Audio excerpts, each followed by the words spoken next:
नमस्कार दोस्तों, मैं राजकुमार मौर्य प्रखर इंडिया यूट्यूब मंच पे आपका स्वागत है।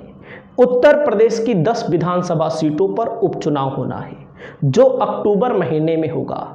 इन 10 सीटों में से आज हम बात करेंगे मिल्कीपुर विधानसभा सीट की। क्यों बात करेंगे? क्योंकि समाजवादी पार्टी ने यहां से टिकट घोषित कर दिया है। किसको दिया है टिकट? अवधेश प्रसाद के बेटे अजीत प्रसाद को। अब हम बात करेंगे भारतीय जनता पार्टी यहां से किसको टिकट देने जा रही है। अवधेश प्रसाद के बेटे अजीत प्रसाद यही हैं। जिला पंचायत सदस्य का चुनाव इसके पहले लड़े हैं और जिला पंचायत के सदस्य के चुनाव में इनको हार मिली है। फैक्ट मैं बता रहा हूं, पूरी वीडियो देखिएगा। अब लोगों की निगाहें टिकी हैं भारतीय जनता पार्टी किसको प्रत्याशी बनाएगी। बीजेपी के अंदर टिकट मांगने वालों की भी लंबी लाइन लगी है, जिसमें पूर्व विधायक राम प्रियदर्शी का नाम है, ये भी टिकट मांग रहे हैं। नीरज कनौजिया टिकट मांग रहे हैं। काशीराम रावत, राधेश्याम त्यागी, चंद्रभानु पासवान, लक्ष्मी रावत, जिला पंचायत सदस्य बबलू पासी। 7 नाम मैंने आपको बताए। और यहाँ के पूर्व विधायक मिल्कीपुर के 2017 के गोरखनाथ बाबा टिकट मांग रहे हैं। जैसा कि हमें पता चला है, गोरखनाथ बाबा को ही टिकट मिलेगा। ये अंतिम मुहर लग चुकी है, ऐलान होना बाकी है। दावेदार कई हैं, हाथ पैर सब मार रहे हैं, लेकिन गोरखनाथ बाबा 2017 में ठीक ठाक वोटों के अंतर से चुनाव जीते थे। बीजेपी अपने प्रत्याशी के ऊपर चुनाव नहीं लड़ेगी। बीजेपी का जो कोर मैटर है हिंदुत्व, हिंदुत्व के ऊपर चुनाव लड़ेगी। इस सीट पर योगी जी ने जिम्मेदारी ली है, प्रभारी बने हैं और इस सीट पर खुद तो जिम्मेदारी ली है। वहीं पर सूर्य प्रताप सिंह जो कृषि मंत्री हैं उत्तर प्रदेश के, उनको प्रभारी बनाया गया है। मैंकेश्वर सिंह को प्रभारी बनाया गया है और वहीं पर गिरीश यादव मंत्री हैं, सतीश शर्मा मंत्री हैं। यानी कि हर जाति के नेताओं को यहां पर उतार दिया गया है। अब यहां का जो जातीय समीकरण है, जो पुराना इतिहास है दोस्तों, हकीकत में बताता हूं, कुछ लोगों को बुरा लगता है तो क्या करूं, वो सपा के पक्ष में है। लेकिन एक पक्ष भी है जो 2024 के विधानसभा चुनाव के बाद, लोकसभा चुनाव के बाद ये विधानसभा चुनाव होना है। सरकार बीजेपी की है और ऐसा कहा जाता है जिसकी सरकार होती है उसका उपचुनाव होता है। लेकिन कहीं कहीं ये नियम लागू नहीं होता। बिहार में अभी हुआ, रुपौली विधानसभा सरकार थी जेडीयू की, जेडीयू चुनाव हार गई। अभी चुनाव हुआ था मध्य प्रदेश में, उपचुनाव हुआ था मध्य प्रदेश में। वहाँ पर बीजेपी की सरकार भले है, लेकिन वो परिणाम जैसा आना चाहिए वैसा नहीं आया। अलग अलग जगहों पर उपचुनाव होता है और उपचुनाव में अलग अलग मैटर होते हैं। अब हम बात करते हैं दोस्तों, जो अयोध्या की ये मिल्कीपुर सीट है, जातिगत समीकरण क्या है। क्योंकि जाति के आधार पर वोट होता है, कोई कहे या ना कहे, बीजेपी भी जाति को देखकर ही वोट टिकट देती है। और बीजेपी को जो लोग वोट देते हैं वो भी किसी जाति के हैं, भले वे अपने आप को राष्ट्रवादी क्यों ना कहें।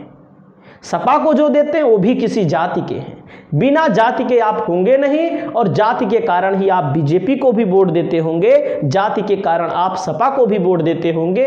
कुछ इक्के दुक्के आपको मिल जाएंगे जो कहीं ना कहीं विकास देखते हैं, शासन प्रशासन देखते हैं, बेरोजगारी महंगाई उनके लिए मुद्दा होता है, वे लोग इस मैटर पर वोट देते हैं। जाति में सबसे ज्यादा यहाँ पर यादव आबादी है, 65,000, जो अखिलेश यादव के साथ पूरी तरह से खड़ी है, एकदम 100% अभी भी। और यहां के एक यादव नेता हैं आनंद सेन यादव, बड़े नेता हैं, जो 2024 के लोकसभा के चुनाव में कहीं ना कहीं अखिलेश से भी नाराज थे, अवधेश प्रसाद को टिकट मिलने कारण भी नाराज थे, क्योंकि वह सीट थी सामान्य। वहां पर किसी वही चुनाव लड़ते थे। 2019 में आनंद सेन यादव लड़े थे, 65,000 वोटों से सपा बसपा के गठबंधन में हारे थे चुनाव। तो उनको भी अखिलेश यादव ने अपने पाले में ला लिया है, मना लिया है। आश्वासन दिया होगा कुछ ना कुछ। यहाँ पर पासी वोटर हैं भैया 60,000, जो वर्तमान में, अब देखिए इसी वोटर पर बीजेपी की भी निगाह रहेगी, सपा की भी निगाह रहेगी।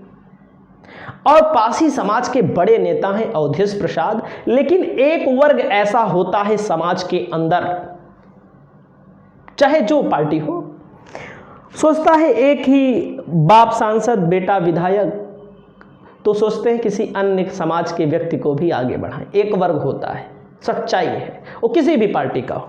तो पासी इसीलिए बीजेपी की तरफ से यहाँ से खड़ा किया जाएगा, पासी वोटरों में बंटवारा हो। देखते हैं, चुनाव होगा, परिणाम आएगा, पर बंटवारा होता है कि नहीं। ब्राह्मण 50,000 हैं जो इंटैक्ट पूरी तरह से बीजेपी के साथ खड़े हुए हैं, लगभग 2-4% छोड़ दो तो बीजेपी के साथ खड़े हैं। मुस्लिम 35,000 हैं जो समाजवादी पार्टी के साथ ही जाएंगे। ठाकुर बीजेपी को छोड़ नहीं सकते, क्योंकि ठाकुर योगी जी को अपना आइकन मानता है, अपना नेता मानता है, योगी जी के लिए हर परिस्थिति में खड़ा है, तो बीजेपी के साथ ही जाएगा। गैर पासी दलित हैं 50,000, यहाँ पर बसपा ने भी खेल किया है। बसपा ने भी यहाँ पर कोरी जी को टिकट दिया है 50,000। 2017 में 54,000 वोट जो प्रत्याशी लड़ रहे हैं बसपा से वो पाए थे, तो बसपा भी, और इस वोट पर भी बीजेपी की कोशिश होगी कि इस वोट से अधिकतम वोट किसी ना किसी कारण से लाया जाए अपने पाले में। मौर्या वोट 8,000 है जो 2024 के पहले भाजपा को वोट देता था और अधिकतम संख्या में सपा को अब की बार दिया है। कहीं कहीं नहीं दिया होगा, लेकिन दिया है अधिकतम संख्या में। चौरसिया 15,000 हैं, बैकवर्ड में आते हैं, तो ये भी समाजवादी पार्टी की पृष्ठभूमि को मजबूत करते हैं, लेकिन किसी के नहीं हैं, ना तो मौर्या किसी के हैं, ना तो चौरसिया किसी के हैं, लेकिन पीडीए की अवधारणा को आगे बढ़ाते हैं जो लोग, बीजेपी को वोट नहीं देंगे। जो लोग हिंदुत्व के कारण देते हैं वो बीजेपी को वोट देंगे। पाल 8,000 हैं, लगभग संख्या 10,000 भी हो सकती है। 2024 के चुनाव के बीचों बीच में सपा ने यहाँ पर खेल कर दिया था, पाल को प्रदेश अध्यक्ष बना दिया, तो अधिकतम संख्या में पालों ने भी सपा को वोट दिया था। अब क्या होगा वो तो आप बताएंगे। वैसे 12,000 हैं जो बीजेपी के साथ हैं, लगभग 30,000 अन्य हैं। और यहाँ पर दोस्तों मैं पुराना आंकड़ा जब खंगाला, 2022 में सपा जीती है, 2017 में बीजेपी जीती है, 2012 में सपा जीती है, 2007 में, 2002 में, 1996, उसके पहले कांग्रेस जीती है, उसके पहले आनंद सेन यादव का परिवार यहाँ पर चुनाव जीता है, मित्र सेन यादव। तो कहीं ना कहीं आंकड़ों की दृष्टि से सपा मजबूत है, लेकिन सरकार की दृष्टि से भाजपा मजबूत है। यहाँ पर हमारा मानना है कांटे की लड़ाई होगी, बहुत कांटे की लड़ाई होगी।